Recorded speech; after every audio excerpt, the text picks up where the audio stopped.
அந்த சுக்கு கொத்தமல்லி கஷாயத்தை வாரத்துக்கு 2 நாள் குடிப்பேன். இன்றைய அறிவியல் கண்டுபிடிக்குது, தெரியுமா, சுக்குல இன்னைக்கு அதனுடைய ஜிஞ்சுபரிங்கிறது பல நோய்களை கெடுக்குது. குறிப்பா நம்மளுடைய நுரையீரல்ல வரக்கூடிய இன்ஃபுளுன்சா வெரைட்டி வைரஸ் எல்லாம் அது போக்குங்கிறான். அதுல கொத்தமல்லி விதை இன்றைய ஆய்வு சொல்லுது, கனடியன் ஆய்வு ஒண்ணு சொல்றான், கொத்தமல்லி விதையில ஒரு ஸ்பைக் புரோட்டீன், இன்னைக்கு பேசுறாங்களே கரோனா ஸ்பைக் புரோட்டீன், அதை அட்டாக் பண்ணக்கூடிய தன்மை இருக்கு அப்படின்னு இன்னைக்கு ஆய்ந்திருக்கிறாங்க. கம்ப்யூட்டேஷனல் பயாலஜில அவன் டாக்கிங் ஸ்டடிவாங்க, அதுல பண்ணி கொத்தமல்லியில கண்டுபிடிச்சிருக்காங்க.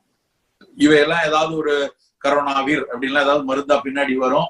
ரோச் இல்ல ஸ்மித்லைன் பீச்சம் இல்ல ஆக்ஸ்போர்டு அது மாதிரி பெரிய நிறுவனங்கள் மருந்தா கொண்டு வருவாங்க. அன்னைக்கு அது எங்க இருந்து வந்தனே தெரியாது.